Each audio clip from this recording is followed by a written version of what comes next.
This is a video for the Annie Goodwin Syndicate. Well guys, everything went really well at our mandatory outing down in Aiken, South Carolina. This was actually a pretty important weekend just in the scheme of things. This was our final sort of competition before the Paris Olympics. And it was a bit of a sort of a dress rehearsal before the contest in 4 or 5 weeks.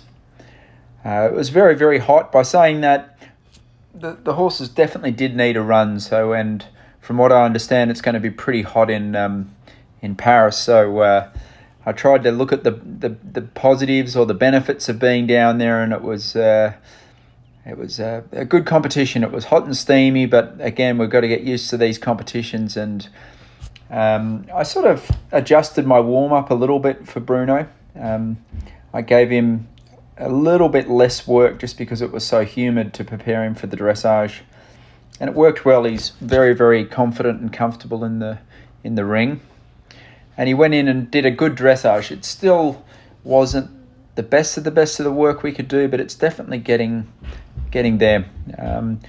Silver and I and Bettina have been really working on trying to get his shoulder and his wither and his head and his neck more uphill, and I feel like we did it very well.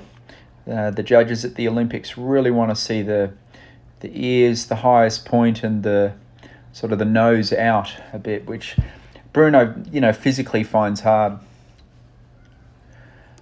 I sat down with the judge after the competition to review the test, and she was the judge from the Tokyo Olympics, and her biggest comment for our improvement was in the canter work, that I was a little bit too collected. We'll see the canter in a minute, but she felt that I was a little bit too up and down on the spot. And when it comes to the dressage test in Paris, I've got to try and sort of open his canter out a bit and make him basically cover more ground and have bigger strides. In the scheme of things, it was getting close to being very good. We still have a little bit of a challenge in our left to right change, which you see we've been getting at home all the time, but in the competition we mistimed it a little bit. The other flying change is very good.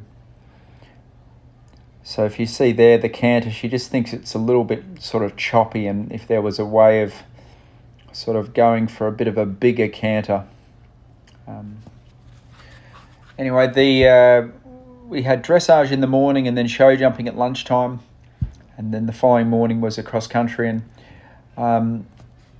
I feel like the biggest thing, I walked the course with my cross country coach Eric Devander, and the biggest thing he felt was on the cross country is that Bruno can actually get a little bit too keen and brave at the beginning of the course.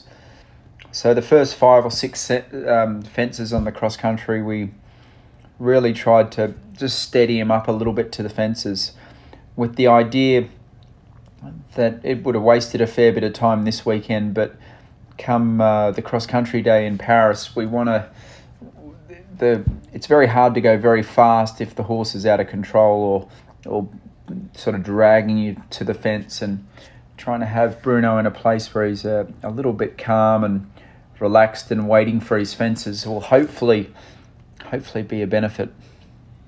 Anyway, we were one of the best Americans in the dressage. We got I think a 31, which was the 4th best score of the day, which is pretty good, because I'd say Bruno's weakest phase is the dressage, so it's getting better. The show jumping, he was bloody magnificent. The time was quite hard to make, and Bruno was superb. From memory, that you had to be within 84 seconds of this course, and Bruno, I think, was one of the fastest of the day. He went around in 79 seconds, which pretty impressive. It was a pretty big show jumping course. I'd say it'd be nearly equal to the first round of show jumping at Paris. And Bruno's just sensational in the jumping. You're very fortunate. My jumping coach Peter Wild made the trip down to help me out, which is wonderful having a coach and a trainer of that level sort of there every step of the way. So cross country, my plan was I think 20 or 30 seconds over the time. The ground was quite good, but we also we're not at full fitness yet. He felt fit and strong the whole way around. He does need a couple more gallops, which we've got plenty of time for. I think we've got 4 more fast works scheduled here in America before we leave for Paris. After the cross country, the team vets inspected him, and Bruno looks in great health. He'll be going to the vet here in Pennsylvania on Monday for another checkup.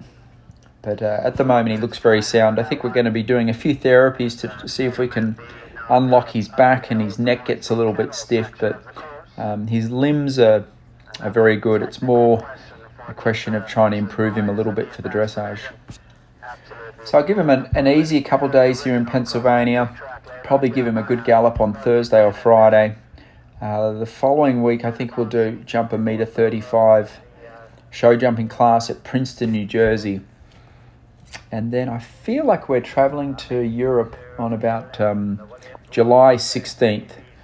But anyway, he gave me a great round of cross countries, like playing a video game going around this course. He is just so straightforward and keen and brave, and I just feel like everything's going to plan in the prep, and I couldn't be happier with him. I feel like he's fit, he's sound, he's enjoying his work, and he's yet to peak still. So very, very pleased with him, and it looks like he's travelled back to Pennsylvania and just put the finishing touch, really start zeroing in on this dressage test, the Olympic dressage test, and it's getting pretty close, guys. Lastly, we've still got some tickets and some room spare, so if anyone's decided to make a last minute trip to Paris, please get in touch with me. It's been a bit confusing of who's in charge of it all. Just let me know. I think there's a couple rooms on standby, and there's still some tickets available, so it'd be great to see as many of you in Paris as possible. I really think we're in with a good chance. But anyway, fingers crossed.